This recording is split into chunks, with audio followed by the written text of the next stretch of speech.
మన Indian history కోర్సులో భాగంగా లాస్ట్ క్లాస్లో తొలివేదారులకి సంబంధించిన సామాజిక ఆర్థిక రాజకీయ పరిస్థితుల గురించి డీటెయిల్గా నేర్చుకున్నాం. ఈరోజు క్లాసులో మలివేద ఆర్యుల గురించి నేర్చుకుంటాం. తొలివేద కాలంలో సప్తసింధు ప్రాంతంలో ఉన్న ఆర్యులు మలివేద కాలానికి తూర్పు వైపుగా ప్రయాణించి గంగా మైదానానికి స్ప్రెడ్ అయ్యారు.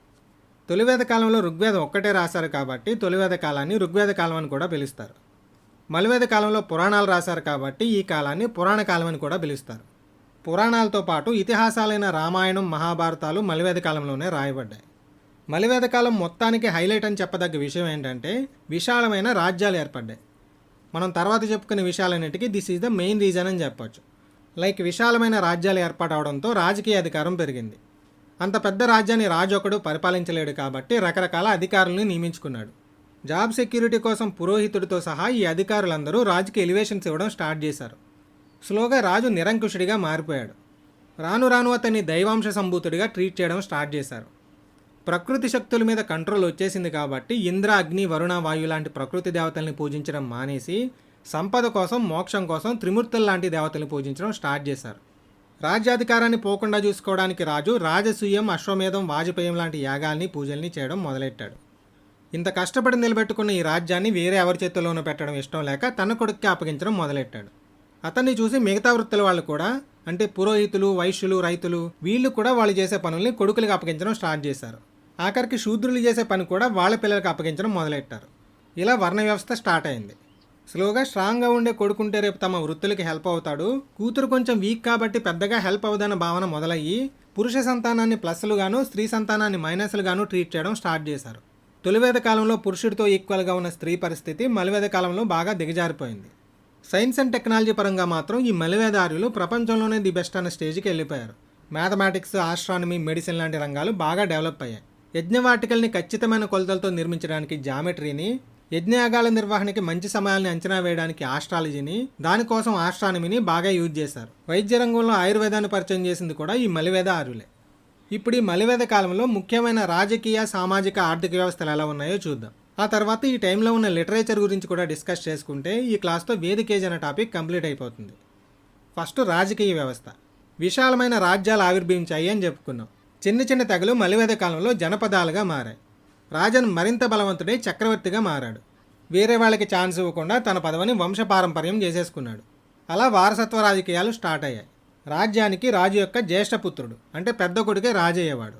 కానీ అతను వికలాంగుడు కానీ అసమర్థుడు కానీ అయినప్పుడు అతన్ని తొలగించేవారు. తొలివేద కాలంలో రాజన్ యొక్క మెయిన్ డ్యూటీ ఏంటని చెప్పుకున్నాం? గోవుల్ని, స్త్రీలని కాపాడటం. కానీ మలివేద కాలానికి వచ్చేసరికి రాజ్యాలు విస్తరించి ఈ రాజ్యాన్ని కాపాడుకోవడమే పెద్ద టాస్క్ అయిపోయింది. దానికోసం రకరకాల యుద్ధాలు, యజ్ఞాలు, యాగాలు చేశాడు. ఈ టైంలో రాజులు తమ అధికారాన్ని కాపాడుకోవడానికి, స్టేటస్ని చూపించుకోవడానికి రకరకాల యాగాలు చేశారు. వాటిలో ముఖ్యమైనవి ఏంటంటే అశ్వమేధ యాగం. రాజు ఒక గుర్రం మెడలో బోర్డు కట్టి దానిని పొరుగు రాజ్యాల్లో వదిలేసేవాడు. దాని వెనకాల సైన్యం వెళ్ళేవారు. ఆ పొరుగు రాజులు సైలెంట్గా ఈ గుర్రాన్ని తమ రాజ్యాల్లో వెళ్ళనిస్తే వాళ్ళు మన రాజు యొక్క సార్వభౌమాధికారాన్ని అంగీకరించినట్టే. అలా వెళ్ళనీయకుండా బంధిస్తే వాళ్లతో యుద్ధం చేసి ఆ రాజ్యాన్ని స్వాధీనం చేసుకుని గుర్రాన్ని విడిపించుకుని వెళ్ళేవారు. ఇలా 1 సంవత్సరం పాటు ఆ గుర్రం రాజ్యాలన్నీ తిరిగి మళ్ళీ రాజు దగ్గరికి వచ్చేది. తర్వాత దాన్ని బలి ఇచ్చి యాగం చేసేవారు. ఈ అశ్వమేధం సక్సెస్ఫుల్గా కంప్లీట్ చేసిన రాజుని స్వరాట్ అని పిలుస్తారు. ఈ యాగాలు, దానికి సంబంధించిన బిరుదులు ఇంపార్టెంట్. నెక్స్ట్ రాజసూయ యాగం. చక్రవర్తికి దైవత్వాన్ని ఇవ్వడం కోసం చేసే యాగం. స్థానిక పాలకుడిని తిరుగులేని సార్వభౌమాధికారిగా అధికారికంగా మార్చేది. ఈ రాజసూయం చేసిన రాజుని విరాట్ అని పిలుస్తారు. నెక్స్ట్ వాజపేయి యాగం. ఇది రాజసూయంతో కంపేర్ చేస్తే కొంచెం చిన్న యాగం అని చెప్పచ్చు. దీన్ని దాదాపు 17 రోజుల పాటు చేస్తారు. పైన చెప్పుకున్న రాజసూయ యాగాన్ని అయితే క్షత్రియులు మాత్రమే చేయాలి. ఈ వాజపేయాన్ని క్షత్రియులతో పాటు బ్రాహ్మణులు కూడా చేయొచ్చు. వాజపేయం చేసిన రాజుని సామ్రాట్ అని పిలుస్తారు. నెక్స్ట్ సర్వమేధం. దీన్ని ఒక 10 రోజుల పాటు చేస్తారు. టోటల్ సెల్ఫ్ ఆఫరింగ్, అంటే ఆధ్యాత్మిక పరంగా సకల జీవుల మీద ఆధిపత్యం కోసం ఈ యాగాన్ని చేస్తారు. నెక్స్ట్ పుత్రకామేష్టి. దీన్ని ఒక 4 to 5 అవర్స్ చేస్తారు. పుత్ర సంతానం కోసం ఈ యాగం చేయడం జరుగుతుంది. గోమేధం. దీంట్లో ఒక ముసలి గోవును బలి ఇచ్చి వేదమంత్రాలను పఠించడం ద్వారా దాన్ని తిరిగి యంగ్ బాడీతో బతికించేవారు. వేదమంత్రాల యొక్క శక్తిని నిరూపించడమే ఈ యాగం యొక్క ముఖ్యమైన ఉద్దేశం అని చెప్పచ్చు. అయితే అనుభవం లేని వాళ్ళు ఈ యాగం సరిగ్గా చేయకపోతే ఆ యాగం నిర్వహించిన వారు గోహత్య పాపానికి బాధ్యులవుతారు. సో దీన్ని పెద్దగా చేసేవారు కాదు. నెక్స్ట్ నరమేధం. పేరుని బట్టే చెప్పచ్చు. రాజు తన స్వార్థం కోసం మనిషిని బలి ఇవ్వడం. ఇది వేదకాలంలో అయితే లేదు. మీకు ఏపీ హిస్టరీలో అరౌండ్ ఒక 2 times ఈ నరమేధానికి సంబంధించిన ఇన్సిడెంట్స్ కనిపిస్తాయి. ఫస్ట్ది ఇక్ష్వాకు వంశంలోని హరిశ్చంద్రుడు అనే రాజు శునస్సేపుడు అనే ఒక బ్రాహ్మణ కురాన్ని బలివ్వబోతుంటే విశ్వామిత్రుడు సేవ్ చేస్తాడు. సెకండ్ది విష్ణుకుండి అనే రాజు మాధవవర్మ పినారక భట్టారకుడు అనే ఒక బ్రాహ్మణుని బలిచ్చినట్టు ఆధారాలు ఉన్నాయి. ఇలా రకరకాల యజ్ఞయాగాదులకి రాజుగారి మెయింటెనెన్స్కి ఖర్చులు పెరిగిపోయాయి. సో ప్రజల నుంచి పన్నులు వసూలు చేయడం స్టార్ట్ చేశారు. ఈ రకంగా ట్యాక్స్ సిస్టమ్ అనేది మొట్టమొదటిసారిగా లేటర్ వేదిక్ పీరియడ్ లేదా మలివేద కాలంలో స్టార్ట్ అయింది. ప్రజల సంపాదనలో కొంత భాగాన్ని పన్నుగా వసూలు చేస్తున్నారు కాబట్టి ఇలా వసూలు చేసే పన్నుని భాగా అని పిలిచేవారు. యూజువల్లీ ఈ భాగం అనేది 1/6 ఉండేది, 1/6 వంతు. సో భారత్లో వసూలు చేయబడ్డ మొట్టమొదటి పన్ను ఏది అని అడిగితే ఆన్సర్ ఏంటి? భాగా. ఈ భాగాతో పాటు మరికొన్ని పన్నులు కూడా వసూలు చేసినట్టు ఆధారాలు ఉన్నాయి. భాగా అంటే 1/6 వంతు పన్ను. నెక్స్ట్ బలి, రాజుకు స్వచ్ఛందంగా చెల్లించే పన్ను. కర, చేతి వృత్తులపై వేసే పన్ను. శుల్క, పండిన పంటను వస్తు రూపంలో చెల్లించే పన్ను. రాజ్యాలు విశాలమయ్యాయి కాబట్టి అంత పెద్ద ఏరియాని రాజు ఒక్కడే సింగిల్ హ్యాండెడ్లీ మేనేజ్ చేయడం పాసిబుల్ కాదు కాబట్టి రాజుకి సహాయం చేయడానికి కొంతమంది ఆఫీసర్స్ని పెట్టుకున్నాడు. ఈ సహాయకులు అరౌండ్ ఒక 12 మంది ఉంటారు. అందుకే వీళ్ళని ద్వాదశ రత్నిన్ అని పిలిచారు. ఈ 12 మంది సభ్యుల మండలి గురించి శతపథ బ్రాహ్మణం లాంటి వేద గ్రంథాల్లో స్పెషల్గా మెన్షన్ చేశారు. ఈ 12 మంది ఎవరంటే పురోహిత, రాజు యొక్క ప్రధాన పూజారి లేదా ఆధ్యాత్మిక సలహాదారు. సేనాని, సైన్యాధిపతి. గ్రామణి, గ్రామ పెద్ద లేదా నాయకుడు. సూత, రాజు యొక్క రథసారథి. అండ్ కొన్ని సోర్సెస్లో చరిత్రను కూడా ఈ సూతులే రాస్తారని ఉంటుంది. మేబీ డిఫరెంట్ పర్సన్స్ అయి ఉండొచ్చు. కాకపోతే సేఫ్ సైడ్ సూత అంటే రథసారథితో పాటు చరిత్రకారుడని కూడా గుర్తుపెట్టుకోండి. బాగదుగ, ట్యాక్సెస్ని వసూలు చేసేవాడు. సంగ్రహిత్రి, ట్రెజరర్ అంటే రాజుగారి కోశాధికారి లేదా రాజభాండాగార నిర్వాహకుడు. మహిషి, పట్టపురాణి. క్షత్రి, ద్వారపాలకుడు లేదా రాజుగారికి గొడుగు పట్టే వ్యక్తి. అక్షవ్యాప, జూదం లేదా పాచికలాటల్ని పర్యవేక్షించేవాడు. గోవికర్తన్, అడవుల్ని రాజుగారి వేటల్ని పర్యవేక్షించేవాడు. కొన్ని బుక్స్లో రాజుగారి యొక్క అంగరక్షకుడు అని ఇవ్వడం జరిగింది, అంటే బాడీగార్డ్. పాలగల, రాజు యొక్క దూత లేదా వార్తాహరుడు. తక్షన్, ప్రధాన వడ్రంగి లేదా రథ నిర్మాత. రాజుకి బలం పెరగడంతో సభా సమితి ఇంతకు ముందున్న అధికారాల్ని కోల్పోయాయి. రాజ్యంలో రాజే చీఫ్ జస్టిస్గా ఉండేవాడు. తెలుగులో అయితే ఉన్నత దండాధీశుడు అంటారు. ఇక్కడి వరకు క్లియర్ కదా. నెక్స్ట్ సామాజిక వ్యవస్థ. ఇంతకు ముందే చెప్పుకున్నట్టుగా సామాజిక పరంగా చూస్తే తొలివేద కాలానికి మలివేద కాలానికి కంప్లీట్ చేంజెస్ వచ్చేసాయి. ఒక ఐడియల్ సొసైటీ స్టేజ్ నుంచి వర్ణ వ్యవస్థ, స్త్రీలను తక్కువగా చూడటం, ఆఖరికి దేవుని పూజించే విధానాలను కూడా కాంప్లికేట్ చేసేశారు. ఆబ్వియస్లీ మనం ఫస్ట్ చూడాల్సింది వర్ణ వ్యవస్థ గురించి. బ్రాహ్మణ, క్షత్రియ, వైశ్య, శూద్ర అనే 4 వర్ణాలు ఏర్పడ్డాయని చెప్పుకున్నాం కదా.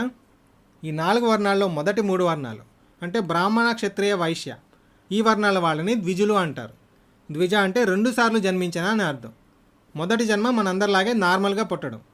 రెండో జన్మ ఉపనయనం జరిగినప్పుడు, అంటే ఉపనయనం జరిగినప్పుడు యజ్ఞోపవేతం లేదా జంజం వేస్తారు కదా, దాని ద్వారా స్పిరిచువల్ అవేకనింగ్ జరిగి మనిషి రెండోసారి జన్మిస్తాడు అని నమ్ముతారు. ఇలా రెండోసారి జన్మించిన వాడే మోక్షానికి అర్హుడు అని చెప్పడం జరుగుతుంది. 2 సార్లు జన్మిస్తారు కాబట్టి ఈ ద్విజుల్ని అత్యంత పవిత్రులుగాను ఉన్నత వర్గాలకు చెందిన వారుగాను కన్సిడర్ చేస్తారు. సింపుల్గా చెప్పాలంటే ఈ యజ్ఞోపవీతం అనేది ఉన్నత వర్గాలకి ఒక ఐడెంటిఫికేషన్ అని చెప్పచ్చు. ఈ యజ్ఞోపవీతం ధరించిన వాళ్ళందరూ శూద్రులుగా కన్సిడర్ చేయబడ్డారు. అదే మహిళల విషయానికి వస్తే ఉన్నత వర్గాలకి చెందిన వాళ్ళైనా సరే వాళ్ళకి ఉపనయనం జరగదు కాబట్టి వాళ్ళని కూడా శూద్రులతో సమానంగానే కన్సిడర్ చేసి ఏకజ అని పిలిచారు. ఏకజ అంటే ఒక్కసారి పుట్టినవారు అని అర్థం. ఈ ఏకజులకి మోక్షానికి అర్హత ఉండదు. ఈ రీజన్ వల్లనే తర్వాతి కాలంలో అగ్రవర్ణాలకు చెందిన స్త్రీలు బౌద్ధ జైన మతాల వైపు ఆకర్షితులయ్యారు. సో ద్విజ అంటే బ్రాహ్మణ, క్షత్రియ, వైశ్య కులాల్లో పుట్టిన పురుషులు. ఏకజ అంటే శూద్ర పురుషులు ప్లస్ అన్ని కులాల్లోనూ పుట్టిన స్త్రీలు. ఓకే, ఈ వర్ణ వ్యవస్థ గురించి ఫస్ట్ టైం ఋగ్వేదంలో 10వ మండలంలో ఉన్న పురుష సూక్తంలో మెన్షన్ చేశారు. ఈ పురుష సూక్తంలో 11వ శ్లోకం ఏం చెప్తుందంటే, బ్రాహ్మణులు సృష్టికర్త యొక్క ముఖం నుంచి ఆవిర్భవించారు, క్షత్రియులు సృష్టికర్త యొక్క భుజాల నుంచి జన్మించారు, వైశ్యులు సృష్టికర్త యొక్క తొడల నుంచి, శూద్రులు సృష్టికర్త పాదాల నుంచి జన్మించారు అని. ఇక్కడ ఇమీడియట్లీ మనకొచ్చే డౌట్ ఏంటంటే, ఋగ్వేదం తొలివేద కాలంలో రాయబడింది కదా, మరి ఋగ్వేదంలో మెన్షన్ చేస్తే ఈ వర్ణ వ్యవస్థ తొలివేద కాలం నుంచి ఉన్నట్టే కదా అని. యాక్చువల్లీ ఋగ్వేదంలో 10 మండలాలు ఉంటాయి, చాప్టర్స్లాగా అనమాట. వీటిలో ఈ 10వ మండలాన్ని తర్వాతి కాలంలో అంటే లేటర్ వేదిక్ పీరియడ్ టైంలో రాసి ఋగ్వేదానికి అటాచ్ చేశారు. ఇక్కడి వరకు క్లియర్ కదా. చాలామంది స్కిన్ కలర్ని బేస్ చేసుకుని వర్ణ సిస్టమ్ వచ్చిందని చెప్తారు. ఎందుకంటే వర్ణ అంటే మనకి తెలిసిన మీనింగ్ కలర్ కాబట్టి. ఇదే కరెక్ట్ అయితే మహా అయితే 2 వర్ణాలు ఏర్పడాలి, వైట్గా ఉండే ఆర్యులు, డార్క్గా ఉండే లోకల్ పీపుల్. కానీ దాసదాసుల్ని పక్కన పెడితే ఊర్లో అందరూ ఆర్య జాతీయులే ఉంటారు కదా, ఆబ్వియస్లీ అందరూ ఒకే కలర్లో ఉంటారు. మరి అగ్రవర్ణాలుగా కన్సిడర్ చేసే బ్రాహ్మణ, క్షత్రియ, వైశ్య వర్గాల్లో తేడాలు ఎలా వస్తాయి? సో ఈ శరీర వర్ణం ద్వారా ఈ వర్ణ వ్యవస్థ వచ్చిందని చెప్పలేం. ఆర్య సమాజ్ వ్యవస్థాపకుడు స్వామి దయానంద సరస్వతి ఏమంటారంటే, వర్ణ అనే మాటకి వరించడం, ఎంచుకోవడం అనే అర్థం కూడా ఉంది అని. సో ఈ మీనింగ్ని బట్టి అర్థం చేసుకుంటే జీవనోపాధికి వాళ్ళు ఎంచుకున్న వృత్తిని బట్టి వర్ణాలు ఏర్పడి ఉంటాయి అని చెప్పొచ్చు. బ్రహ్మ అనే మాటకి ఇనీషియల్గా మంత్రం అనే అర్థం ఉండేది. వేద మంత్రాల్ని బ్రహ్మ అని పిలిచేవారు కాబట్టి అవి పఠించే వ్యక్తి బ్రాహ్మణుడు అయ్యాడు. రాజ్యాన్ని పాలించడం, ప్రజల్ని శత్రుబాధల నుంచి రక్షించడం రాజు యొక్క డ్యూటీ. క్షత్ర, క్షత్ అంటే డ్యామేజ్ ఆర్ ఇంజరీ అని అర్థం. వీటి నుంచి రక్షిస్తాడు కాబట్టి క్షత్రియుడయ్యాడు. వ్యవసాయం, వాణిజ్యం లాంటి పనులు చేసే పర్సన్ వైశ్య. విశ్య అంటే నివాసం లేదా గృహం అని అర్థం.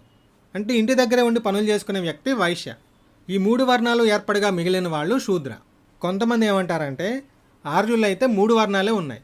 ఈ ఆర్యులు జయించిన భారతదేశపు ఆదిమవాసుల్ని దాసులుగాను, దస్యులుగాను కన్సిడర్ చేసి 4వ వర్ణంగా యాడ్ చేయడం జరిగింది అంటారు. సో సింగిల్ లైన్లో చెప్పాలంటే మ్యాక్సిమం ఆఫ్ ద కేసెస్ ఈ వర్ణ వ్యవస్థకి వృత్తులే మూలం. కాకపోతే ఇనీషియల్ డేస్లో ఈ వర్ణ వ్యవస్థ అంతా స్ట్రిక్ట్గా ఉండేది కాదు. ఒక వర్ణం నుంచి మరో వర్ణానికి మారే అవకాశం ఉండేది. ఫర్ ఎగ్జాంపుల్ విశ్వామిత్రుడు, ఈయన ఒక రాజు అంటే క్షత్రియుడు. తర్వాతి కాలంలో బ్రాహ్మణుడిగాను, బ్రహ్మర్షిగాను కన్వర్ట్ అవుతాడు. అలానే సత్యకామ జాబాల, ఈయన జాబాల అనే ఒక దాసికి జన్మిస్తాడు. భగవద్గీతలో ఒక శ్లోకం ఉంటుంది, చాతుర్వర్ణం మయా సృష్టం గుణకర్మ విభాగశః అని. ఈ శ్లోకం ఏం చెప్తుందంటే గుణాలను బట్టి, కర్మలను బట్టి చాతుర్వర్ణ విభజన జరిగింది తప్ప జన్మని బట్టి కాదు అని. కాకపోతే రాను రాను ఈ వర్ణ వ్యవస్థ లేదా కుల వ్యవస్థ అనేది చాలా కాంప్లికేటెడ్గా మారిపోయింది. వివాహ వ్యవస్థని చూసినట్టయితే క్షత్రియుల్లో స్వయంవర పద్ధతి ఉండేది. మిగతా వర్ణాల్లో మాత్రం పేరెంట్సే మ్యాచెస్ సెట్ చేసేవారు. మనుస్మృతితో సహా ధర్మశాస్త్రాలు 8 రకాల వివాహ పద్ధతుల గురించి చెప్తాయి. ఆ 8 రకాలు ఏంటంటే బ్రాహ్మ, దైవ, ఆర్ష, ప్రాజాపత్య, అసుర, గాంధర్వ, రాక్షస, పైశాచ. ఫస్ట్ది బ్రాహ్మ వివాహం. ఒక విద్యార్థి తన గురుకుల వాసాన్ని పూర్తి చేసిన తర్వాత అతని తల్లిదండ్రులు ఒక మంచి కుటుంబానికి చెందిన అమ్మాయి తల్లిదండ్రులను సంప్రదించి తమ కుమారుడికి ఆ అమ్మాయిని ఇచ్చి వివాహం చేయమని, అంటే కన్యాదానం చేయమని కోరుతారు. ఇలా ఏర్పాటు చేసిన వివాహమే బ్రాహ్మ వివాహం. ఇందులో అమ్మాయి కుటుంబం అబ్బాయి కుటుంబానికి ఎటువంటి కట్న కానుకలు లేదా ఆభరణాలు ఇవ్వదు. ఎటువంటి వాణిజ్యపరమైన లావాదేవీలు ఉండవు, అంటే బిజినెస్ ట్రాన్సాక్షన్స్ ఏవి జరగవు. మొత్తం 8 రకాల వివాహాల్లోనూ ధర్మశాస్త్రాలు దీన్నే అత్యుత్తమమైన వివాహంగా భావిస్తాయి. సెకండ్ది దైవ వివాహం. యాగం లేదా యజ్ఞం జరుగుతున్న సమయంలో ఆ యాగకర్మలు నిర్వహించే పురోహితుడికి అమ్మాయినిచ్చి వివాహం చేయడాన్ని దైవ వివాహం అంటారు. ఈ దైవ వివాహం అనేది బ్రహ్మ వివాహం కంటే తక్కువ స్థాయి వివాహంగా కన్సిడర్ చేయబడుతుంది. యూజువల్లీ అబ్బాయి కుటుంబమే అమ్మాయి కోసం వెతుకుతూ వచ్చి అడగాలి. ఈ రకంగా అమ్మాయికి గౌరవాన్ని కల్పించడం జరిగింది. కానీ కొన్ని సిచ్యుయేషన్స్లో అమ్మాయిని చేసుకోవడానికి ఎవరూ రాకపోతే తల్లిదండ్రులు ఈ దైవ వివాహం జరిపించడం జరుగుతుంది. థర్డ్ది ఆర్ష వివాహం. ఈ ఆర్ష వివాహంలో వరుడి నుంచి 2 గోవుల్ని స్వీకరించి దానికి ప్రతిఫలంగా వధువునిచ్చి వివాహం చేస్తారు. యూజువల్లీ ఈ ఆర్ష వివాహం అనేది ఋషుల్లో ఎక్కువగా జరుగుతుంది, ఎందుకంటే వాళ్ళకి పెద్ద ప్రాపర్టీస్ ఉండవు కాబట్టి. అండ్ ఇక్కడ గుర్తుపెట్టుకోండి, ధర్మశాస్త్రాల ప్రకారం ఉత్తమమైన వివాహ పద్ధతుల్లో దేనికి కూడా ధనానికి కానీ లేదా వ్యాపార లావాదేవీకి కానీ స్పేస్ ఉండకూడదు. నెక్స్ట్ ప్రాజాపత్య వివాహం. ఈ ప్రాజాపత్య వివాహం కూడా బ్రహ్మ వివాహం లాంటిది. ఇక్కడ కూడా కట్న కానుకలు లాంటివి ఏవీ ఉండవు. ఒక అమ్మాయి మెచ్యూర్ కాగానే అమ్మాయి తండ్రి తనకు సూట్ అయ్యే అబ్బాయి కోసం వెతుకుతూ వెళ్ళి సెలెక్ట్ చేసి పెళ్లి చేస్తాడు. బ్రహ్మ వివాహానికి ప్రాజాపత్యానికి మెయిన్ డిఫరెన్స్ ఏంటంటే బ్రహ్మ వివాహంలో వరుడి తండ్రి వధువు కోసం వెతుకుతూ వెళ్తాడు, ప్రాజాపత్యంలో వధువు తండ్రి వరుడి కోసం వెతుకుతూ వెళ్తాడు. నెక్స్ట్ అసుర వివాహం. ఈ అసుర వివాహ పద్ధతుల్లో వరుడు ఆ అమ్మాయికి ఏ విధంగానూ సెట్ కాడు, కానీ ఆమెను తనకిచ్చి వివాహం చేయమని బలవంతం చేస్తాడు. ఇలా చేసే వ్యక్తి నుంచి అమ్మాయి తండ్రి కానీ లేదా బంధువులు కానీ భారీగా డబ్బు తీసుకుని పెళ్లి చేస్తారు. సింపుల్గా చెప్పాలంటే వధువుని కొనుక్కొని వివాహం చేసుకోవడం, కన్యాశుల్కం కాన్సెప్ట్ అనమాట. ఆర్ష వివాహానికి దీనికి తేడా ఏంటని డౌట్ రావచ్చు. వధువుకు బదులుగా గోవులనిచ్చే ఆర్ష వివాహంలో ఎటువంటి బలవంతం ఉండదు. అలాగే ఆర్ష వివాహంలోని వరుడు అసుర వివాహంలోని వరుడులా ధనవంతుడు లేదా శక్తివంతుడు కాకపోవచ్చు. 6th గాంధర్వ వివాహం, లవ్ మ్యారేజ్. పెద్దలతో సంబంధం లేకుండా అమ్మాయికి ప్రపోజ్ చేసి పెళ్లి చేసుకోవడం. 7th రాక్షస వివాహం. అమ్మాయికి నువ్వంటే ఇష్టమే, కానీ వాళ్ళ పేరెంట్స్కి ఇష్టం లేదు. ఇలాంటి సిచ్యువేషన్స్లో అమ్మాయిని ఎత్తుకెళ్ళి పెళ్లి చేసుకోవడం. 8th పైశాచిక వివాహం. అసుర వివాహంలో అమ్మాయికి ఇష్టం లేకపోయినా కుటుంబానికి డబ్బు ఇచ్చి పెళ్లి చేసుకుంటారు. రాక్షస వివాహంలో ఏమో అమ్మాయికి ఇష్టమే, బట్ వాళ్ళ ఫ్యామిలీకి ఇష్టం ఉండదు, సో వాళ్ళతో ఫైట్ చేసి పెళ్లి చేసుకుంటారు. కానీ ఈ పైశాచిక వివాహంలో అమ్మాయి ఇష్టంతో సంబంధం ఉండదు. అలానే ఆమె తల్లిదండ్రులకు కూడా ఎటువంటి డబ్బు లేదా వస్తువులు ఇవ్వడం కూడా జరగదు. ఆమెకి ఆమె ఫ్యామిలీకి ఇష్టం లేకుండా ఆమెను బలవంతంగా ఎత్తుకొచ్చి పెళ్లి చేసుకోవడం. ఇక్కడి వరకు ఓకే కదా. ఇనీషియల్గా అయితే ఏకపత్ని వ్రతం పాటించేవారని చెప్పుకున్నాం, కానీ తర్వాతి కాలంలో అగ్రవర్ణాల్లో బహుభార్యాత్వం కూడా స్టార్ట్ అయింది. ఈ మ్యారేజెస్ అన్నీ కూడా ఒకే వర్ణంలో జరిగేవి, అంటే సేమ్ క్యాస్ట్ మ్యారేజెస్. కొన్ని ఎక్సెప్షన్స్ కూడా ఉన్నాయి. ఇంటర్ క్యాస్ట్ మ్యారేజెస్, వర్ణాంతర వివాహాలు. అంటే ఒక వర్ణంలోని పర్సన్ వేరే వర్ణంలోని పర్సన్ని మ్యారేజ్ చేసుకోవడం. ఇన్ కేస్ ఉన్నత వర్గాల్లోనే ఒక వర్ణం వాళ్ళు వేరే వర్ణం వాళ్ళని పెళ్లి చేసుకున్నారనుకోండి, బ్రాహ్మణ్ ఫాదర్కి క్షత్రియ మదర్కి పుట్టే సంతానాన్ని మూర్ధాభిషిక్త అని పిలిచారు. బ్రాహ్మణ్ మదర్కి క్షత్రియ ఫాదర్కి పుట్టే సంతానం సూత. క్షత్రియ మదర్కి వైశ్య ఫాదర్కి పుట్టే సంతానం మగధ. వైశ్య మదర్కి క్షత్రియ ఫాదర్కి పుట్టే సంతానం మాహిష్య. బ్రాహ్మణ్ ఫాదర్కి వైశ్య మదర్కి పుడితే అంబస్త. బ్రాహ్మణ్ మదర్కి వైశ్య ఫాదర్కి పుడితే వైదేహ. ఇప్పటి వరకు ఉన్నత వర్గాల్లోనే ఒక వర్ణం వాళ్ళు వేరే వర్ణం వాళ్ళని చేసుకునే మ్యారేజెస్ గురించి డిస్కస్ చేసుకున్నాం. మరి ఉన్నత వర్ణాలకి చెందిన వాళ్ళు తక్కువ వర్ణాల వాడిని పెళ్లి చేసుకుంటానో, ఫర్ ఎగ్జాంపుల్ బ్రాహ్మణ, క్షత్రియ, వైశ్య ఈ ఉన్నత వర్ణాలకి చెందిన పురుషుడు శూద్ర వర్ణానికి చెందిన స్త్రీని వివాహం ఆడటం, దీన్ని అనులోమ వివాహం అంటారు. దీనికి రివర్స్లో జరిగే వివాహాలు అంటే శూద్ర వర్ణానికి చెందిన పురుషుడు ఉన్నత వర్ణాలకి చెందిన స్త్రీని వివాహం చేసుకోవడం, దీన్ని ప్రతిలోమ వివాహం అన్నారు. టు సర్టెన్ ఎక్స్టెంట్ అనులోమ వివాహాలను అయితే యాక్సెప్ట్ చేశారు. వేదాలు కూడా ఇవి ధర్మబద్ధమైనవే అని చెప్పాయి. ఈ అనులోమ వివాహాల వల్ల పుట్టిన పిల్లలకి కూడా సమాజంలో గౌరవమైన స్థానమే ఉండేది. కానీ ప్రతిలోమ వివాహాలను మాత్రం ఏమాత్రం యాక్సెప్ట్ చేయలేదు. దీనికి రీజన్ ఏంటో స్పెసిఫిక్గా చెప్పనక్కర్లేదు.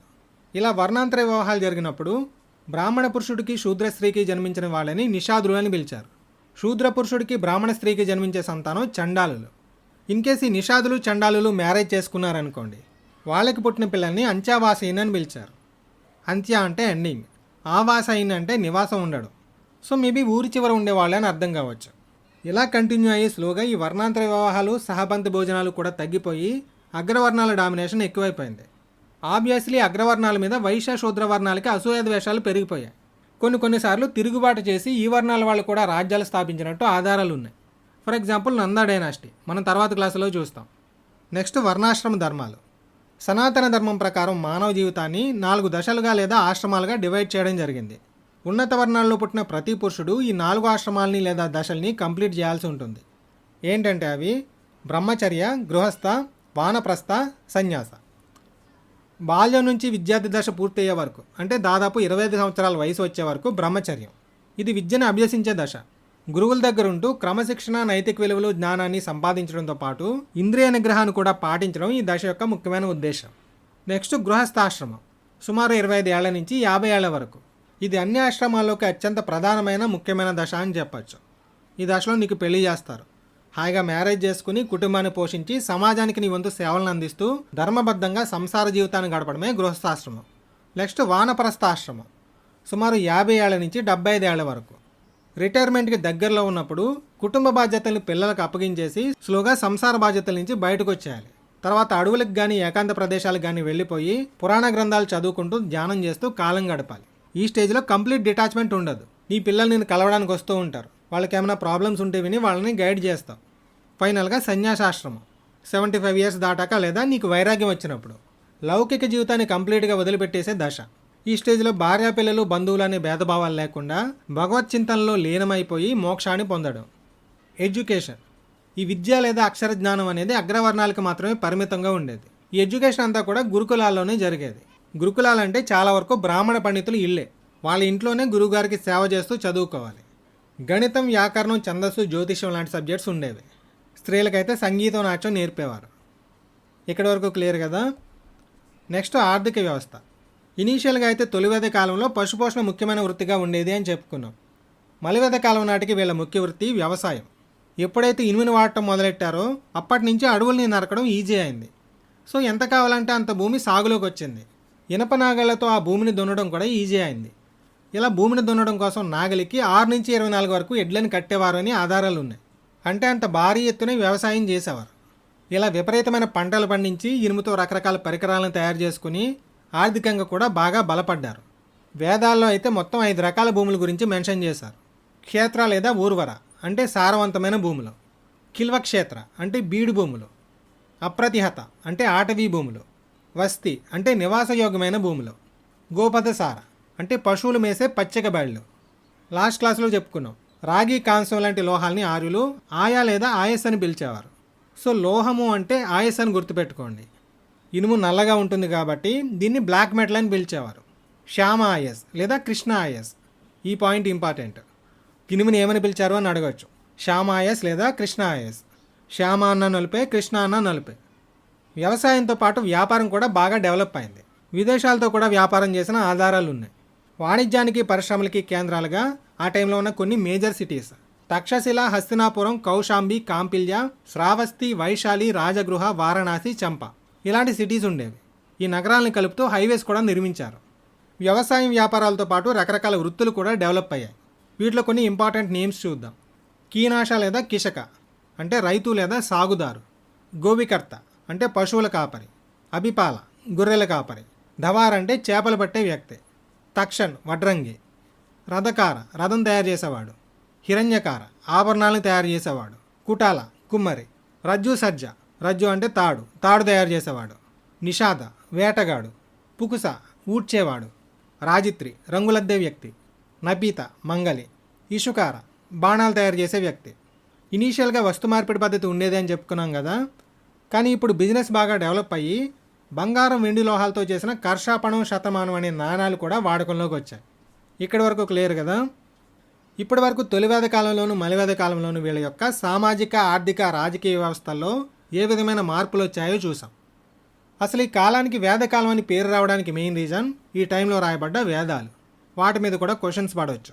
సో ఇప్పుడు ఈ వేదాల గురించి, వీళ్ళ లిటరేచర్ గురించి డీటెయిల్గా నేర్చుకుందాం. అనంతావై వేద అంటారు, అంటే వేదాలు అనంతమైనవి అని. వాటికి ఒక స్పెసిఫిక్ సోర్స్ కానీ స్పెసిఫిక్ నంబర్ కానీ లేవు.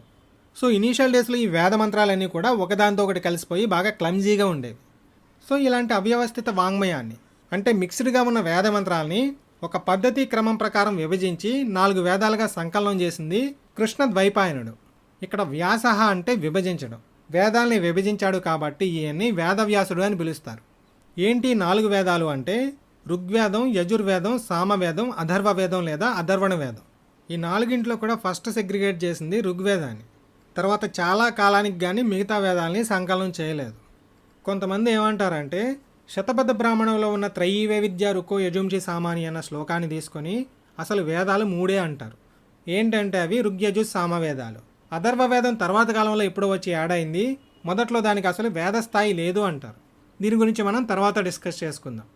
అసలు వేదం అంటే ఏంటంటే వేదైతీతి వేద, తెలియజేసేదే వేదం. విద్ అంటే తెలుసుకోవడం. దీని నుంచి పుట్టిన మాటే వేదం. ఇనీషియల్గా ఈ వేదాలని ఎక్కడా రాయడం జరగలేదు. గురువు నుంచి శిష్యుడికి, అతని నుంచి అతని శిష్యుడికి ఇలా తరతరాలుగా ట్రావెల్ అయ్యి చాలా రీసెంట్ టైమ్స్లోనే వీటిని రాసి భద్రపరచడం జరిగింది. వేదాలని డివైడ్ చేసి సంకలనం చేసిన పర్సన్ ఎవరని చెప్పుకున్నాం? కృష్ణ ద్వైపాయనుడు లేదా వేదవ్యాసుడు. ఇలా వేదాల్ని 4 పార్ట్లుగా డివైడ్ చేసి తర్వాత ఈ వేదవ్యాసుడు ఒక్కో వేదాన్ని ఒక్కో శిష్యుడికి నేర్పించాడంట. ఋగ్వేదమేమో పైల మహర్షికి, యజుర్వేదం వైశంపాయనుడికి, సామవేదం జైమినికి, అథర్వవేదమేమో సుమంతుడికి. వేదాలు 4 ఉన్నట్టే ప్రతి వేదంలోనూ కూడా 4 విభాగాలు ఉంటాయి.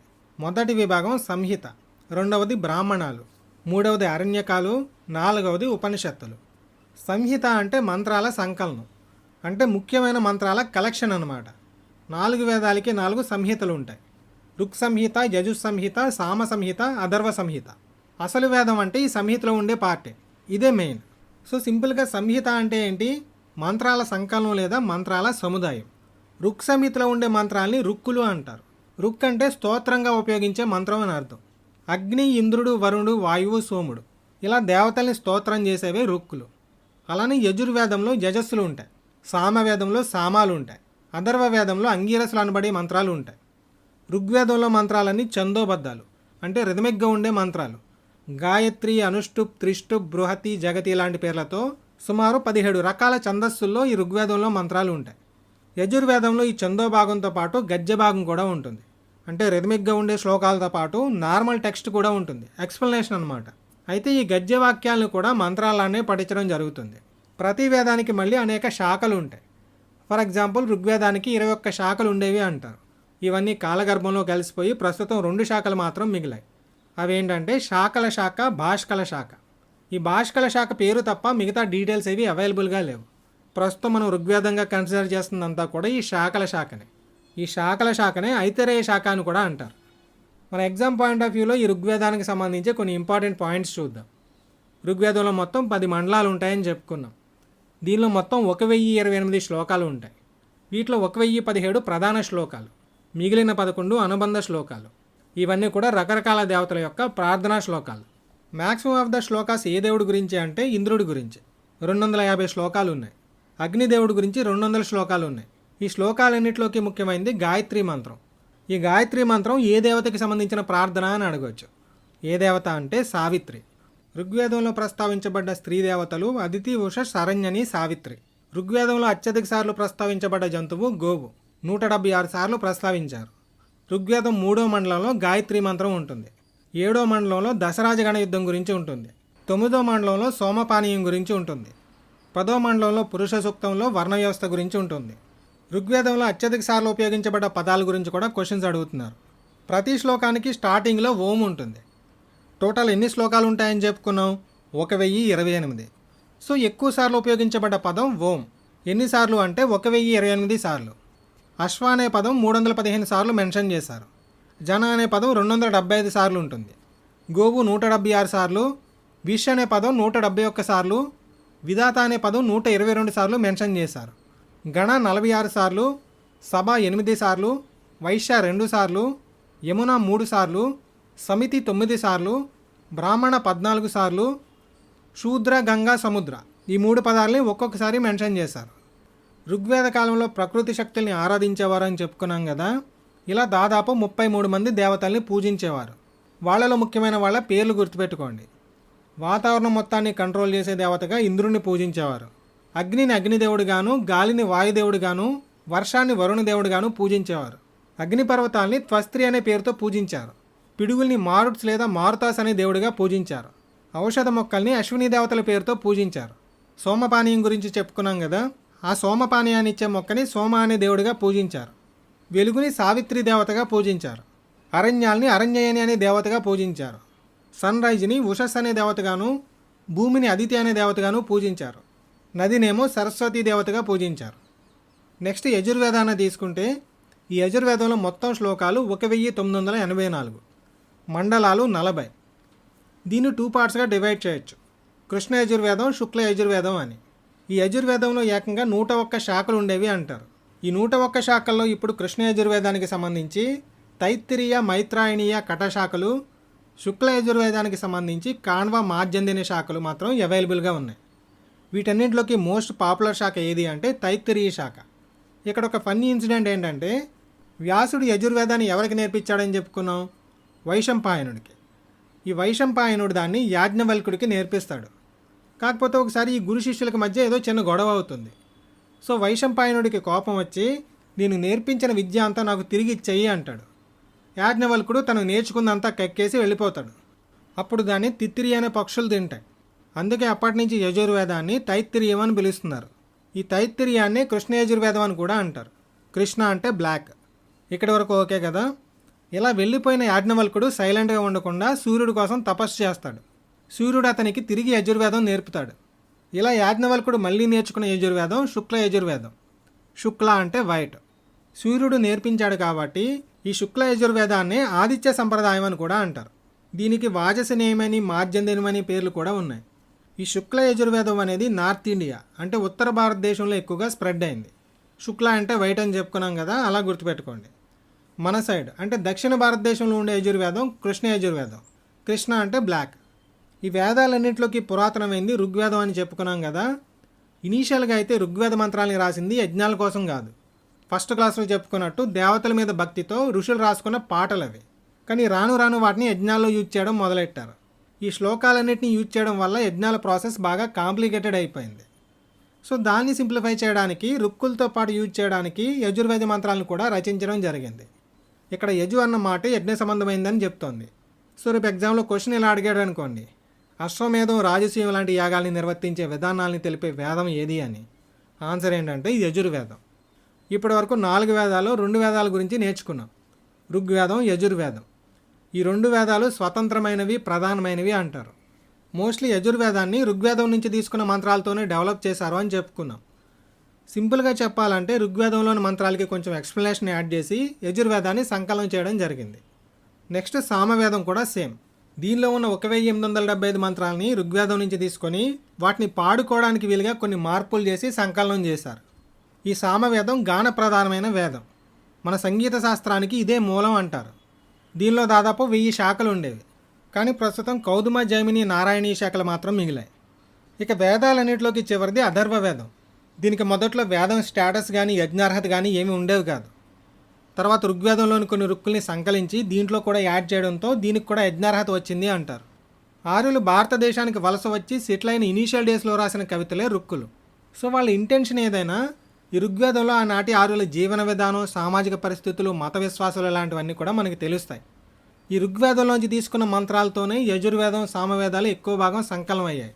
సో ఇండియన్ హిస్టరీ పర్స్పెక్టివ్లో చూస్తే ఈ రెండు వేదాల్లోనూ ఋగ్వేదం ద్వారా మనకి తెలిసిన విషయాలే రిపీటెడ్గా కనిపిస్తూ ఉంటాయి. కొత్తగా తెలిసే విషయాలు ఏమీ ఉండవు. కానీ అథర్వ వేదం అలా కాదు, కంప్లీట్లీ ఇండిపెండెంట్. దీనిలో ఋగ్వేదం నుంచి తీసుకుని యాడ్ చేసింది చాలా అంటే చాలా తక్కువ. సో దీని నుంచి మనకి కొత్త విషయాలు చాలా తెలుస్తున్నాయి. సింపుల్గా చెప్పాలంటే ఋగ్వేదం అంతా అప్పర్ క్లాస్ ఆరియన్స్ గురించి ఉంటుంది, అథర్వ వేదం అంతా కూడా లోయర్ క్లాస్ గురించి చెప్తుంది. సో ఆబ్వియస్లీ ఇది అనార్య జాతులకు చెందిందేమని కూడా కొంతమంది భావిస్తున్నారు. క్షుద్ర శక్తులకి, భూతప్రేత, పిశాచాలకి సంబంధించిన మంత్రాలు కూడా ఎక్కువగా మనకి కనిపిస్తాయి. ఈ అథర్వ వేదంలో 9 శాఖలు ఉండేవి. కానీ ప్రస్తుతం శౌనకీయ, పైప్లాద అనే 2 శాఖల గురించి మాత్రమే ఇన్ఫర్మేషన్ ఉంది. ఈ రెండింటిలో కూడా పైప్లాద శాఖ గురించి పేరు తప్ప ఏమీ తెలియదు. ఇక మిగిలిందంతా కూడా శౌనకీయ శాఖ. ఈ శౌనకీయ శాఖలో 20 కాండాలు, 732 సూక్తాలు, 5987 మంత్రాలు ఉన్నాయి. వీటిలో 1200 వరకు ఋగ్వేదం నుంచి తీసుకున్నవే ఉంటాయి. చాలామంది అనుకునేది ఏంటంటే ఈ అథర్వ వేదాన్ని ఇనీషియల్గా వేదంగా అంగీకరించలేదు. సో దీనికి వేదం స్థాయిని తీసుకురావాలంటే దీన్ని కూడా యజ్ఞాల్లో ఉపయోగించాలి. సో అలా ఉపయోగించడానికి వీలుగా దీనిలో కూడా ఋగ్వేద మంత్రాలని తర్వాత ఇరికించి ఉంటారు అని. సో మొత్తం 4 వేదాల్లోనూ విలక్షణమైనది, మిగిలిన 3 వేదాల కంటే విభిన్నమైన వేదం ఏది అని అడిగితే ఆన్సర్ ఏంటి? అథర్వ వేదం. మీరు ఏ యజ్ఞం తీసుకున్నా 4 ఋత్విజులు ప్రధానంగా ఉంటారు. ఒక పర్సన్ ఋగ్వేద మంత్రాలని పఠించడానికి. ఇలా ఋగ్వేద మంత్రాలను పఠించే ఋషిని హోతా అంటారు. ఇంకో పర్సన్ యజుర్వేద మంత్రాలని పఠించడానికి. ఇలా యజుర్వేద మంత్రాలను పఠించే ఋషిని అధ్వర్యుడు అంటారు. సామవేదం పఠించే ఋషి ఉద్గాత. అథర్వ వేదం పఠించే ఋషిని బ్రహ్మ అంటారు. జనరల్గా ఇక్కడ ఎక్కువగా కన్ఫ్యూజ్ అవుతూ ఉంటాం. అధ్వర్య, అథర్వ ఈ 2 పదాలు కూడా ఒకేలా కనిపిస్తాయి. సో రేపు ఎగ్జామ్లో అథర్వ వేదం పఠించే ఋషిని ఏమంటారో అని అడిగితే కంగారులో ఆధ్వర్యాన్ని పెట్టేస్తాం. కానీ ఆన్సర్ ఏంటి? బ్రహ్మ. మరి ఆధ్వర్య ఎవరు? యజుర్వేద మంత్రాలను పఠించే ఋషి. ఇక్కడి వరకు క్లియర్ కదా? అని ఏదైనా యజ్ఞం చేసేటప్పుడు ఆ యజ్ఞవేదిక నిర్మాణం దగ్గర నుంచి హవిస్సుని అరేంజ్ చేయడం వరకు అన్నీ చూసుకునేది ఈ అధ్వర్యుడే. అంటే యజ్ఞయాగాల్లో ముఖ్య పాత్ర పోషించేది యజుర్వేదం. ఇంపార్టెన్స్ కూడా ఈ యజుర్వేద మంత్రాలను పఠించే అధ్వర్యుడికే ఇస్తారు. సో వేదాల గురించి ఐడియా వచ్చింది కదా. ప్రతి వేదంలోనూ 4 పార్ట్స్ ఉంటాయని చెప్పుకున్నాం. ఏంటవి? సంహిత, బ్రాహ్మణాలు, అరణ్యకాలు, ఉపనిషత్తులు. సంహితల గురించి నేర్చుకున్నాం. ఇప్పుడు బ్రాహ్మణాల గురించి చూద్దాం. ఇనీషియల్గా బ్రహ్మ అంటే మీనింగ్ ఏంటని చెప్పుకున్నాం? మంత్రం. అటువంటి బ్రహ్మలకు అంటే వేద మంత్రాలకు వివరణగా ఉండే విభాగం కాబట్టి ఈ సాహిత్యానికి బ్రాహ్మణాలు అని పేరు వచ్చింది. సింపుల్గా చెప్పాలంటే పద్య రూపంలో కాకుండా గద్య రూపంలో రాయబడి వేదాల అర్థాన్ని తెలిపేవే బ్రాహ్మణాలు. ప్రతి వేద సంహితకి కొన్ని బ్రాహ్మణాలు అటాచ్డ్గా ఉంటాయి. యజ్ఞాల్లో వాటికి సంబంధించిన అర్థాలని వివరిస్తూ, వ్యాఖ్యానిస్తూ యజ్ఞాన్ని ఏ విధంగా నడపాలో చెప్పడమే ఈ బ్రాహ్మణాల యొక్క మెయిన్ పని. ఇనీషియల్గా అయితే వేద మంత్రాలు అంటే సంహితలు మాత్రమే ఉండేవి. కానీ రాను రాను ఆ మంత్రాల్లో ఉన్న పదాల అర్థాలని ఎవరికి తోచినట్టు వాళ్ళు అన్వయించేసుకోవడం స్టార్ట్ చేశారు. సో అందుకని ఋత్వికులకి హెల్ప్ చేయడానికి ఈ వేద మంత్రాలని యజ్ఞం చేసే ప్రాసెస్ని డీటెయిల్గా ఎక్స్ప్లెయిన్ చేస్తూ ఈ బ్రాహ్మణాలని తర్వాత యాడ్ చేయడం జరిగింది. ఒరిజినల్లీ 1131 బ్రాహ్మణాలు ఉన్నాయి అంటారు. కానీ ప్రస్తుతం అవైలబుల్గా ఉన్నవి ఒక 19 to 20 ఉంటాయి. వీటిలో ముఖ్యమైన బ్రాహ్మణాలు ఐతరేయ బ్రాహ్మణం. ఆంధ్ర అనే పదం మొదటిసారిగా ఈ ఐతరేయ బ్రాహ్మణంలోనే మెన్షన్ చేశారు. కౌశితకి బ్రాహ్మణం. ఈ ఐతరేయ బ్రాహ్మణం, కౌశితకి బ్రాహ్మణం 2 కూడా ఋగ్వేదానికి అనుబంధంగా ఉంటాయి. శతపథ బ్రాహ్మణం. ఈ శతపథ బ్రాహ్మణం శుక్ల యజుర్వేదానికి అనుబంధంగా ఉంటుంది. ఇది అత్యంత ప్రాచీనమైన బ్రాహ్మణం అంటారు. వడ్డీ వ్యాపారం గురించి ఫస్ట్ టైం ఈ శతపథ బ్రాహ్మణమే చెప్పింది. తైత్తరీయ బ్రాహ్మణం కృష్ణ యజుర్వేదానికి అనుబంధంగా ఉంటుంది. తాండ్యమాన బ్రాహ్మణం, తైమినీయ బ్రాహ్మణం ఈ 2 కూడా సామవేదానికి అనుబంధంగా ఉంటాయి. గోపద బ్రాహ్మణం ఇది అథర్వ వేదానికి అనుబంధంగా ఉంటుంది. ఈ గోపద బ్రాహ్మణం గొప్పతనం ఏంటంటే ఇది బ్రాహ్మణాలన్నింటిలోకి అతిపెద్ద బ్రాహ్మణం. బ్రాహ్మణాల మీద క్లారిటీ వచ్చింది కదా. నెక్స్ట్ పార్ట్ అరణ్యకాలు. ప్రతి వేదంలోనూ సంహిత, బ్రాహ్మణాల తర్వాత వచ్చే విభాగం అరణ్యకాలు. పేరును బట్టి ఇవి అరణ్య సంబంధమైనవి అని అర్థం చేసుకోవచ్చు. మనం సామాజిక వ్యవస్థ గురించి డిస్కస్ చేసుకునేటప్పుడు వర్ణాశ్రమ ధర్మాల గురించి చెప్పుకున్నాం కదా. బ్రహ్మచర్య, గృహస్థ్య, వానప్రస్థ, సన్యాస. వీటిలో వానప్రస్థాశ్రమం అంటే ఏంటి? రిటైర్మెంట్కి దగ్గరలో ఉన్నప్పుడు కుటుంబ బాధ్యతల్ని పిల్లలకు అప్పగించేసి స్లోగా సంసార బాధ్యతల నుంచి బయటకు వచ్చేసి అడవులకి వెళ్ళిపోయి దైవధ్యానంలో గడపడం. సో ఈ టైంలో అరణ్యాలలో ఎలా గడపాలో చెప్పేవే ఈ అరణ్యకాలు. సింపుల్గా చెప్పాలంటే అరణ్య జీవితం గురించి చెప్పేవే అరణ్యకాలు. అందుకే వీటిని ఆటవీ గ్రంథాలు అని కూడా అంటారు. 7 బ్రాహ్మణాలకి అనుబంధంగా 7 అరణ్యకాలు ఉంటాయి. మనం పైన 7 బ్రాహ్మణాల గురించి చెప్పుకున్నాం కదా, వాటి పేర్ల చివర బ్రాహ్మణం తీసేసి అరణ్యకం పెట్టేస్తే ఈ 7 అరణ్యకాలు వచ్చేస్తాయి. ఐతరేయ అరణ్యకం, కౌశితిక అరణ్యకం, శతపథ అరణ్యకం, తైత్తిరీయ అరణ్యకం, తాంజమాన అరణ్యకం, తైమినీయ అరణ్యకం, గోపద అరణ్యకం. ఫైనల్గా 4వ భాగం ఉపనిషత్తులు. ప్రతి వేదానికి ముందు సంహిత, తర్వాత బ్రాహ్మణాలు, తర్వాత అరణ్యకాలు, ఆఖరణ ఉపనిషత్తులు వస్తాయి. వేదాలకి చివరిలో వస్తాయి కాబట్టి ఈ ఉపనిషత్తులకి వేదాంతం అనే పేరు వచ్చింది. మిగతా 3 పార్ట్లు దేవతల స్తోత్రాలు, యజ్ఞయాగాది కర్మకాండల గురించి చెప్తే ఆఖరమైన ఉపనిషత్తులు మాత్రం జ్ఞానం గురించి చెప్తాయి. ఉపనిషత్తు అంటే దగ్గర కూర్చోవడం అని అర్థం. ఎవరి దగ్గర అంటే గురువు దగ్గర. ఎందుకు కూర్చోవడం అంటే చర్చించడం కోసం. ఎందుకు ఈ చర్చ అంటే జ్ఞానాన్ని పెంచుకోవడం కోసం. అసలు ఈ ప్రపంచం ఏంటి, దీన్ని ఎవరు సృష్టించారు, మనిషి అన్నవాడు ఎందుకు జన్మిస్తున్నాడు, ఎందుకు మరణిస్తున్నాడు, మరణించిన తర్వాత అతను ఎక్కడికి వెళ్తున్నాడు, అసలు మానవ జీవితం యొక్క లక్ష్యం ఏంటి, ఇలా రకరకాల ప్రశ్నలు వేసుకొని వాటికి సమాధానాలు తెలుసుకునే ప్రయత్నం చేస్తారు. ఈ ఉపనిషత్తులు 108 ఉండేవి అంటారు. కానీ శంకరాచార్యుడు భాష్యం రాయడానికి సెలెక్ట్ చేసుకున్నవి 10 మాత్రమే. సో ఈ 10 ఉపనిషత్తుల్ని ప్రామాణికంగా దశోపనిషత్తులుగా కన్సిడర్ చేశారు. అవేంటంటే ఈశ, కేన, ప్రశ్న, ముండక, ఐతరేయ, తైత్తిరీయ, కట, చాందోగ్య, మాండుక్య, బృహదారణ్యకోపనిషత్తులు. అండ్ ఓవరాల్గా 108 ఉపనిషత్తుల్ని తీసుకుంటే వీటిలో ఫస్ట్ది ఈశోపనిషత్, 100వది హయగ్రీవోపనిషత్, చివరిది ముక్తికోపనిషత్, ప్రాచీనమైంది బృహద్రణ్యకోపనిషత్. మన భారత ప్రభుత్వం యూజ్ చేసే సత్యమేవ జయతే స్లోగాన్ని తీసుకుంది ముండకోపనిషత్తు నుంచే. వర్ణాశ్రమ ధర్మాల గురించి చెప్పింది జబలోపనిషత్. పునర్జన్మ గురించి చెప్పేది కఠోపనిషత్. హిమాలయాల గురించి ప్రస్తావించింది కౌశితకోపనిషత్. నెక్స్ట్ వేదాంతాలకి వేదాంగాలకి కన్ఫ్యూజ్ అవ్వకండి. ఉపనిషత్తులను ఏమంటారని చెప్పుకున్నాం? వేదాంతాలు. వీటితో పాటు వేదాంగాలు కూడా ఉంటాయి. వేదాలకి అంగాలు. వేదాన్ని అభ్యసించే ప్రతి వేద పండితుడికి వీటి మీద గ్రిప్ ఉండాలి. వేదాల్ని, వాటి అంతరార్థాలని, వైదిక కర్మల్ని అర్థం చేసుకోవడానికి వీటిని డిజైన్ చేయడం జరిగింది. ఈ వేదాంగాలు అనేవి మొత్తం 6 ఉంటాయి. ఫస్ట్ది శిక్ష, వేద మంత్రాలని సరిగ్గా స్పష్టంగా ఉచ్చరించే విధానాన్ని చెప్తుంది. నిరుక్త, వేదాల్లో వాడిన అరుదైన పదాలకి అర్థాలను చెప్తుంది.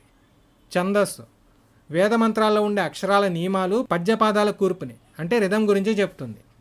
వ్యాకరణం అంటే గ్రామర్ గురించి చెప్తుంది. జ్యోతిషం, కాల నిర్ణయం, శుభముహూర్తాలు, గ్రహ నక్షత్రాల గమనాన్ని గురించి చెప్తుంది. కల్ప, వైదిక కర్మలు, యజ్ఞయాగాదులు, పూజా విధానాల పద్ధతుల గురించి చెప్తుంది. సో వేదాంగాలకి వేదాంతాలకి డిఫరెన్స్ అర్థమైంది కదా. నెక్స్ట్ ఉపవేదాలు. 4 వేదాలకి అనుబంధంగా 4 ఉపవేదాలు ఉంటాయి. ఋగ్వేదానికి అనుబంధంగా ఆయుర్వేదం అంటే వైద్యశాస్త్రం ఉంటుంది. యజుర్వేదానికి అనుబంధంగా ధనుర్వేదం ఉంటుంది అంటే విలువిద్యను నేర్పించేదన్నమాట. సామవేదానికి అనుబంధంగా గాంధర్వ వేదం ఉంటుంది అంటే సంగీతాన్ని నేర్పించేది. అథర్వవేదానికి అనుబంధంగా శిల్పవేదం ఉంటుంది అంటే శిల్పకళ. నెక్స్ట్ పురాణాలు. వేదాల్లో చెప్పే విషయాలు సామాన్య జనాలకి అర్థం కావు కాబట్టి వాటిని సింప్లిఫై చేసి కథల రూపంలో చెప్తే వాటిని పురాణాలు అంటారు. హిందూ సనాతన ధర్మంలో వేదాలతో సమానంగా కన్సిడర్ చేయబడేవి పురాణాలు. మొత్తం 18 పురాణాలు ఉంటాయి. అందుకే వీటిని అష్టాదశ పురాణాలు అంటారు. వీటిని వేదవ్యాసుడు సంస్కృతంలో రచించాడు. ప్రచారం చేసింది సూత మహర్షి. ఇవి భగవంతుడి లీలలు, సృష్టిక్రమం, ధర్మశాస్త్రాలు లాంటి విషయాలతో పాటు ఇనీషియల్ డేస్లోని రాజవంశాల గురించి కూడా ఇన్ఫర్మేషన్ ఇస్తున్నాయి. సో ఇండియన్ హిస్టరీని అర్థం చేసుకోవడానికి ఇవి కూడా సర్టెన్ ఎక్స్టెంట్ మనకి యూజ్ అవుతున్నాయి. ఈ 18 పురాణాల లిస్ట్ ఇది. పెద్ద ఇంపార్టెంట్ ఏం కాదు, బట్ సేఫ్ సైడ్ గుర్తుపెట్టుకోండి. ఈ 18 పురాణాల్లోనూ శాతవాహనుల గురించి 5 పురాణాల్లో మెన్షన్ చేశారు. అవేంటంటే వాయు పురాణం, మత్స్య పురాణం, భాగవత పురాణం, బ్రహ్మాండ పురాణం, విష్ణు పురాణం. ఇక్కడి వరకు ఓకే కదా. నెక్స్ట్ ఇతిహాసాలు. సంస్కృతంలో ఇతిహాస అంటే ఇలానే జరిగింది అని అర్థం.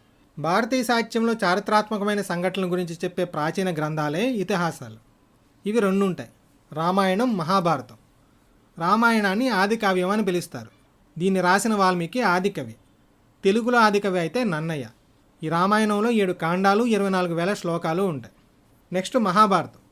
ఈ మహాభారతాన్ని వ్యాస మహర్షి రాశాడు. దీనిలో మొత్తం 18 పర్వాలు ఉంటాయి.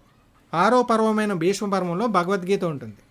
ఈ మహాభారతం అసలు పేరు జయ సంహిత. ఇనీషియల్గా అయితే దీంట్లో 8,800 శ్లోకాలు ఉండేవి అంటారు. ప్రస్తుతం అయితే దీంట్లో 1,00,000 శ్లోకాలు ఉన్నాయి. 1,00,000 శ్లోకాలు ఉంటాయి కాబట్టి దీన్ని శతసహస్ర సంహిత అంటారు.